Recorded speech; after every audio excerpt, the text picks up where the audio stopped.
I took a look at every single cache for Marvel Snap's January season. What I found might surprise you. The first cache of the season starts with Victoria Hand, which is a good place to start. Victoria Hand strikes me as a fairly reasonably strong card, the kind of card that looks like Cerebro on steroids. And I don't want people to hear that comparison and get scared. This is a card that has a lot of good hooks into a lot of powerful stuff. It could even go with other cards coming out this month like Moonstone. I think this card has a lot of real potential when you look at the other cards in its range that do similar things. This is a card that overwhelmingly will want to be paired with cards that are outputting other cards into your hand. So what it won't work with is Thanos and Arishem, but what it will work with is Kate Bishop and Agent Coulson. Those are already reasonably good cards, and I can see a world where you're just willing to play 2-3 Victoria Hand alongside Kate Bishop, Agent Coulson, and maybe an Iron Patriot as a small package into a variety of different lists. However, I can also see building around Victoria Hand being incredibly worth it. Let's say, for example, you can curve Victoria Hand into Frigga. Then you have a second Victoria Hand that is getting buffed by the first Victoria Hand, and every other card you generate is going to have that additional 4 power on top of it. That's really legitimately strong, and it's the kind of power that doesn't really get impacted by a lot of tech cards. Shadow King is not going to hit your ongoing abilities. So this means that this deck has a unique angle. However, the downside of being an ongoing deck, and especially the more we talk about like potential Moonstone angles for a deck like this, is that ongoing cards have more answers to them than basically everything else in the entire game, especially small ongoing cards, especially ongoing cards that want to be stacked in the same lane, a la Moonstone and Victoria Hand, because there is Enchantress that answers that entire lane. There is Rogue that answers one of them. There is Red Guardian that answers one of them, because if you're stacking in the same lane, you don't necessarily want to be putting fodder in there that can block your Red Guardian. There's a lot of interaction for ongoing abilities. And so while Victoria Hand has a lot of potential, I can see her ending up anywhere from like a Moonstone Victoria Hand dedicated deck to maybe a card that you play as just like a 2-9 in Moon Girl. Although you only really play Moon Girl about 55-60% of the games you play in that deck, because 33% of the time you do not get Moon Girl by turn 4 or turn 5. And some amount of the time you get her on turn 5, she's not correct to play. So Victoria Hand fitting in that deck, a little bit dubious to me. What I really think Victoria Hand goes with is stuff that is already wanting to generate cards. And the question is how all in we're going to get about that. Devil Dinosaur, for example, has always been almost good. Devil Dinosaur plus Victoria Hand with Kate Bishop, with Snowguard, with Agent Coulson, that's kind of interesting. What about when we start stacking a Quinjet in there? Suddenly, all of our created cards cost 1 less and have 2 more power. That seems like a recipe for doing things similar to Arishem if we can get it set up in terms of just, it doesn't really matter what we're getting, we're just going to output the points. And so that, to me, means that Victoria Hand is definitely a card that I'm interested in. I think that this is going to be a pretty good card. She's probably one of the cards I'm most excited about from this season, at least in the caches. And I'm very interested to see what she ends up being, because her range is actually pretty wide. She could be a Cerebro-style build-around. She could be, you know, a good Cerebro-style build-around. Or she could end up being like a kind of splash package. Or it could turn out that the power that she has is so tempered by the fact that it is an ongoing ability that it might not end up mattering. I'm really interested to see where she ends up, because I have been a fan of Devil Dinosaur for a very long time, so I'm very excited for a card that might actually give that deck a real chance to shine.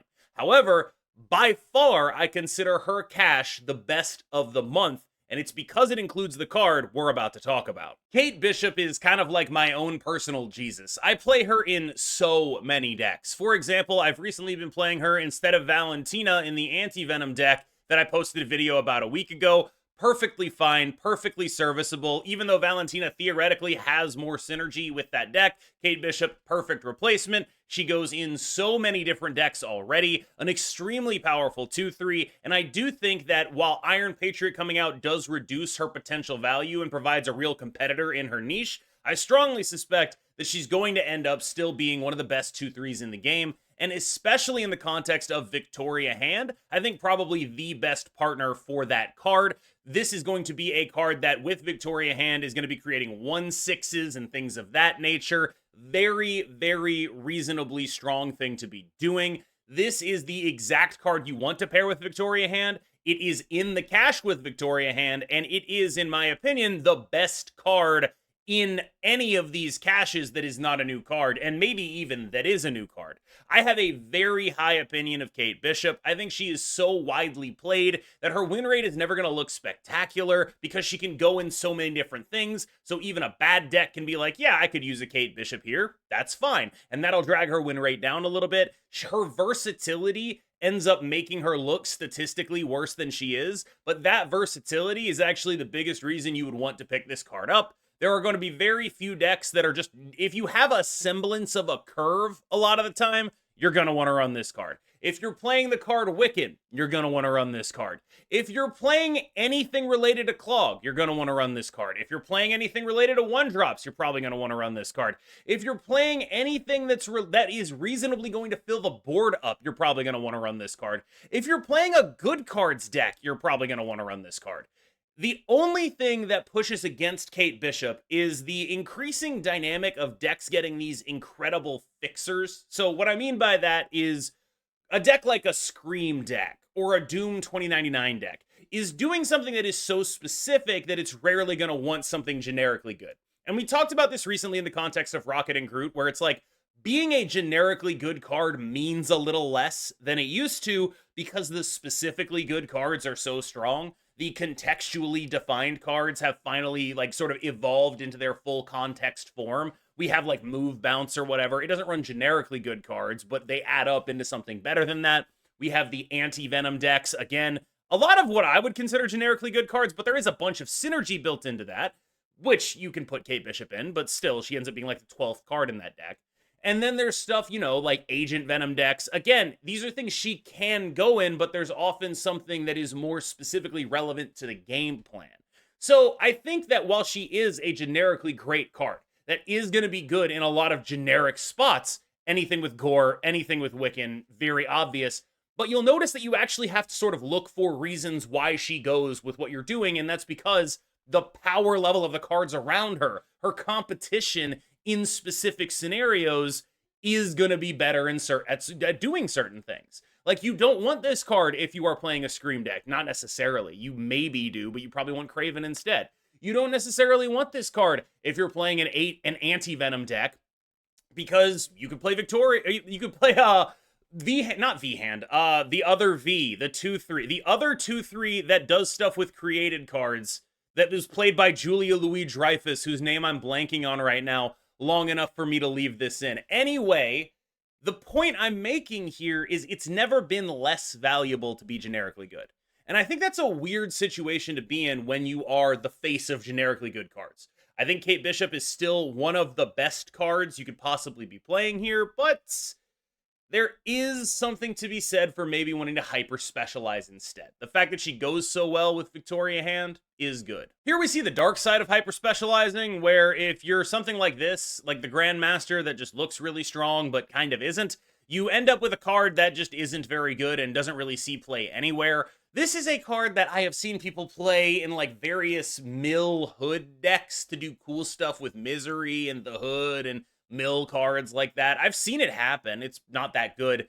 Grandmaster's ultimate failing is that he is fundamentally conditional. And it used to be that, you know, if you were a conditional card and you had a 2/3 stat line, that was fine. But we just talked about how much better the competition is at this point than even a card like Kate Bishop, who is a 2/3 that's just like upside, upside, upside.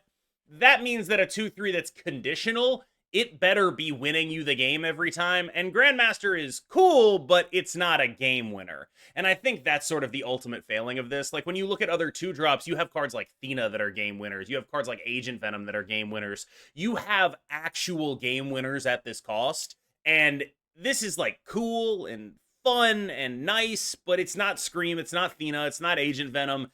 And that means it's often not worth running. Because your opponents, they're playing those cards. I think Moonstone is kind of a great piece of design here because you can almost see the way they worked through this. This is a card that is small onslaught, right? So it's there to work with stuff that is an ongoing ability that is small.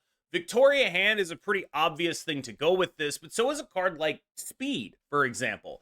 Just a small card that gets a lot bigger. But what I really like about this card is that it pushes power into a space that has a lot of counters to it. When I look at the cards that have been problematic in Marvel Snap in the recent past, the number one that comes to mind is Agent Venom. Agent Venom was problematic because his play pattern promoted a way of playing that was totally non-interactive. It didn't involve the board, and when it did involve the board, they were Cosmoing you. Good luck with that.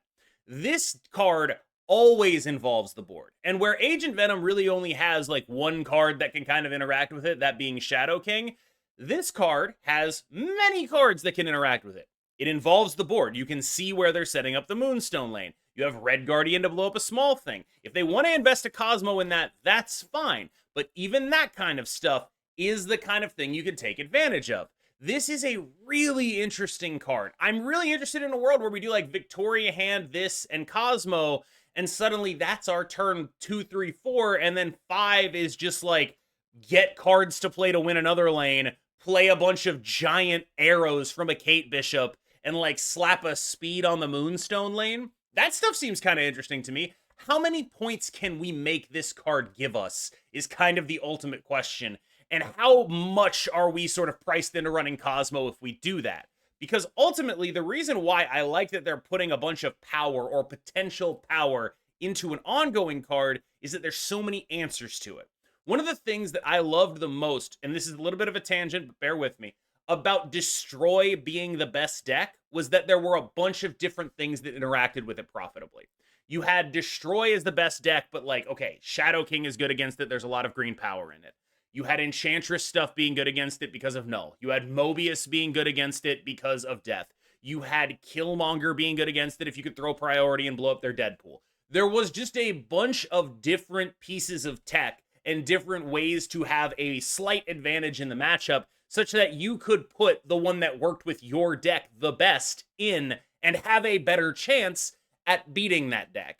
And I think that's how I feel about the way in which Ongoing has tech answers. Rogue, Red Guardian, Enchantress. Each of these cards can fit in different spaces in your deck. Oh, you're a Zabu deck? Maybe you want to prioritize the 4-drop one in Enchantress. Oh, you're a Surfer deck? Maybe you want to be playing Rogue. Oh, you're a Luke Cage deck? Maybe you want to be a Rogue deck and a Red Guardian deck because Rogue will be doing double duty because it'll also be taking your opponent's Luke Cages and you'll be doing tech against stuff like this. When a deck like this, in as much as this is going to be a deck, enters a metagame, that is the kind of thing that can precipitate changes in how tech cards are perceived. And I think the most interesting thing to me about Moonstone is that I do think she has large points potential with Victoria Hand. I am going to be really interested to see where that goes, but what I want to know is how that deck is possibly able to adapt to the massive amount of tech available to people who want to beat it. Black Swan is in the caches alongside this card. I don't really get it, but currently Black Swan is used mostly in dump decks, and these can be of various varieties. There's Dracula dump decks, there's War Machine Infinite dump decks, but typically what it means is this kind of stuff is like you're dumping maybe Titania, a Demon from the Hood, and an Ebony Maw in the War Machine dump decks, and then in the Dracula dump decks, you're just dumping a lot of 1-drops, playing a, 6-drop, and your other 6-drop gets eaten by Dracula. She's, I think, actually a little bit underrated. She's also played in normal bounce right now, where normal bounce is kind of on the downswing. I personally think that a lot of her decks are on the downswing right now, in part because so many of them are play a bunch of cards on the final turn of the game decks, and Rocket and Groot just came out, and Rocket and Groot is very good against play a bunch of cards on the final turn of the game decks. It's able to really swing those lanes in a way very few other cards are. There's a lot of Red Guardians, so what I think might be her best deck in the Dracula dump decks is kind of unplayable because you get Dracula, Red Guardian, you just cry yourself to sleep. There's a lot of like solidly tier 3-ish strategies that this card goes in. She's okay to have, but I don't think she's worth going out of your way to acquire. Our girl got Powercrept. There's no reason to pick this card up. Rocket and Groot exists now. Just not worth opening card caches for in any real sense of the word. This is a 3-4 that moves. Rocket and Groot is like a 3-7 that moves. I can't figure out why I would want this card at the current state of the game. Maybe if they made it a 3/5 again, but that seems unlikely to me. Bullseye is a 3/3 with an activate ability that discards all the cards that cost 1 or less from your hand and afflicts your opponent with -2 power for each of them. It's sort of hard to evaluate this guy because he's obviously sort of a Luke Cage magnet. So the question is going to be, how much is this going to be able to win even just as a secondary discard enabler? What is this card going to enable you to do if your opponent plays Luke Cage? If they are Luke Caging you, you're probably in a lot of trouble. But this guy strikes me as a very powerful card that goes in a relatively dysfunctional deck. And I don't mean to say that discard is bad. Discard is actually a very good deck right now. But discard has this issue where it's just like your bad draws are bad and your good draws are good. And Bullseye is sort of exemplifying that. Like when he does stuff, if you're able to discard your swarms earlier, he's busted. When he doesn't do stuff, i.e. you haven't discarded your swarms, he's terrible. And so this is like a card where it's like, you know, I like that it's an activate because that means you can do it like after MODOK. Like what you're looking at is like at least you can MODOK into your swarms going back to your hand. Then you can do this, get 3 swarms at least for the next turn. That's the stuff that I really like about this guy. I personally think his numbers, like this is a really scary card. This is a really big, really scary card. What I wonder about is whether or not he'll be held back by the general, I guess you'd call it obviousness of the deck that he's in. This is a deck that is not full of surprises. It's probably the least full of surprises deck of all time. Discard is really strong. It's getting a lot of power, but right now it's strong because people aren't particularly worried about beating it. And I do think that Bullseye could be strong enough that he puts, if you'll pardon the pun, a target on the back of discard as a deck, as an archetype, in a way that people are going to be like, whoa, this is 30% of the metagame. It's making a ton of points. I need to make a deck that beats it. I kind of think that it is the kind of thing that will move against it. Discard, although I think is a little more invulnerable to that kind of stuff than other decks that are just like, it's kind of impossible for them to be the best deck long term, like Zoo and things of that nature. Like it's very hard for those decks to stick at the top of metagame. Discard, I think, has demonstrated an ability to stick. I think this card is genuinely very strong. A lot of numbers attached to this card. It's just the typical discard thing of like, if you didn't do it, if you didn't do the thing, then this card gets so much weaker. And then when you did do the thing, you're probably getting 2 cubes because they're just so leaving. It's odd. It's an odd situation. I think this card will make people put the respect on discard that it deserves, but frankly, I already think discard deserved that respect. So this is a good deck getting a great card. The question is just going to be, what does it mean when there's a target on that deck's back? I also think that, like, there is a world in which the weirdness of this card, the dynamic, pushes it out of the deck. And what I mean by that is, like, there's a lot of really awkward stuff that discard does, and it might just turn out that you're not reliably getting enough out of this card as you would otherwise get out of, like, a Gambit or whatever. I think that's kind of unlikely. But when you look at what this card does, I really only want it to be like a 3/7 that gives me an extra swarm, and I'm fine with it. And I think in a world where I'm just like MODOKing on 5 and then activating this, I'm pretty chill with whatever happens. So I don't think it's going to not end up in the deck. It's just like, it's just good, right? Like a 3/7 that's discarding your swarms again. You're just very happy about that. It's better than probably Gambit and Moon Knight. We'll see about it. But there is like this like world where it gets like really big, and when it gets really big and it's just like nuking your opponent's entire board for 1 billion points because you actually were able to Colleen Wing your swarms or whatever, then we're talking like a real high upside. Basically, I feel like this guy's downside is like a good Swordmaster, and his upside is like massive, and that's sort of why I'm in on this guy as a card in the archetype. Kyra's not a very good card. She's good when everyone is running Killmonger to beat Zoo, but the ultimate problem that Kyra has in Zoo decks is if you're running Kyra to beat Killmonger, then you're going to lose to your Zoo opponents who are running a different card that's better in the mirror there. And that's not necessarily to say that she's not worth having. It's a good option to have. It's just like, it's a very awkward dynamic because if you're running Kyra to beat Killmonger, it's because there's a lot of Killmonger, which is because there's a lot of Zoo. So you're running Kyra to beat the people that are trying to beat Zoo. But Zoo, the reason they're trying to beat Zoo is because there's a lot of it. So you're queuing into a lot of Zoo, and you have Kyra, and they have a card that is relevant in the matchup. And that sucks. Like, it's a whole thing. That said, I mean, Kyra is a relatively good card at her role, but she is just a role player, nothing more. I think this guy can get his point of power back. Personally, I haven't seen a lot of Zoo recently. I'd be happy to get Marvel Boy back up to 3-2. But mostly, this guy is just a very good card on turn 3 in Zoo, and mildly unplayable everywhere else. I see people trying him in Thanos. That's another deck with a lot of 1-drops. It's not the end of the world to try that.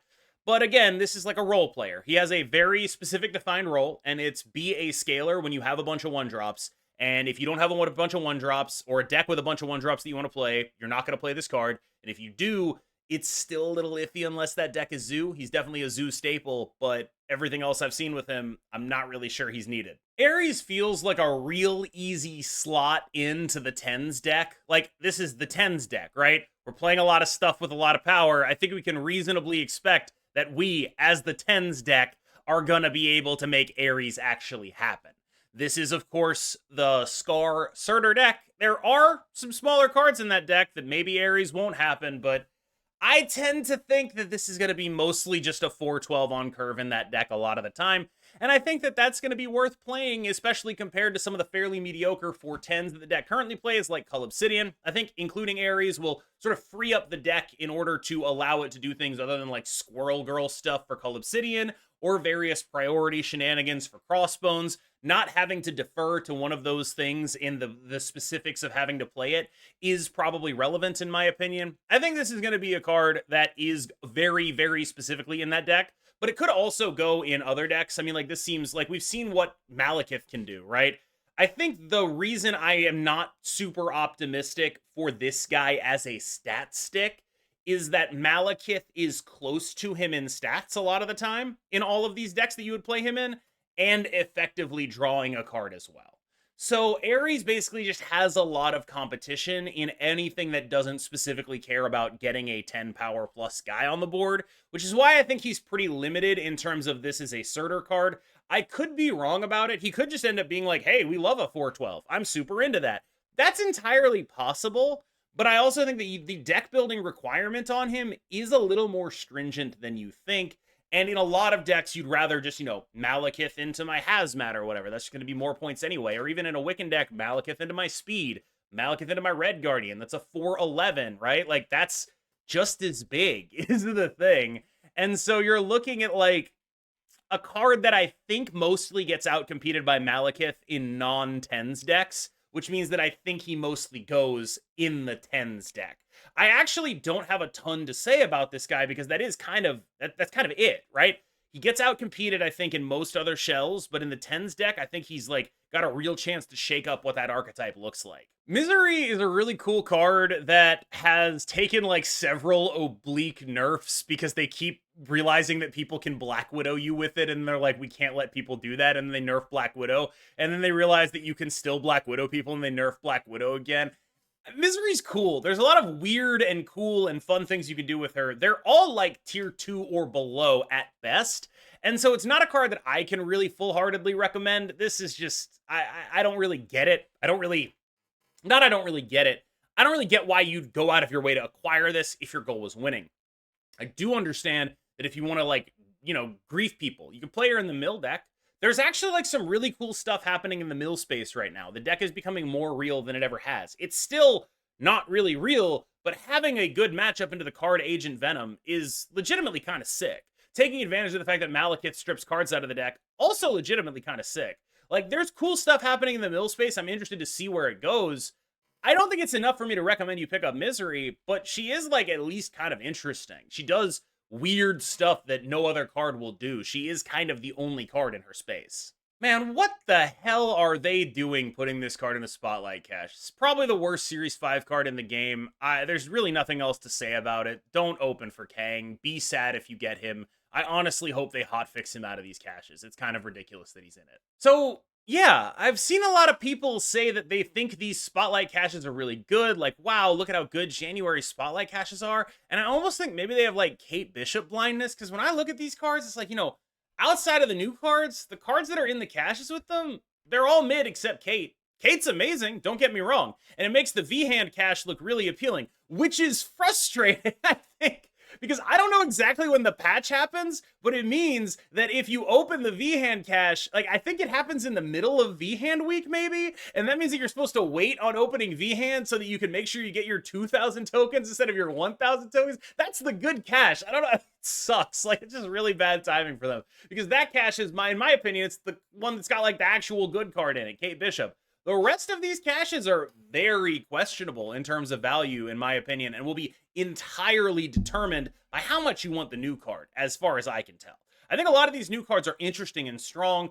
Bullseye especially sticks out as like, whoa, that could be a real game changer. Iron Patriot seems obviously strong, but he's on the season pass. Victoria Hand, really interesting. I didn't talk about the swarm applications with her because she only goes up to +5 there, or +2, making the swarms 5. But maybe that's a way you can do something with her in Bullseye. I don't really know. But ultimately, when I look at these caches, I'm not as impressed as what other people seem to be. I think it's basically just Kate Bishop and then the new cards, and maybe Misery if you're a bit of a sicko.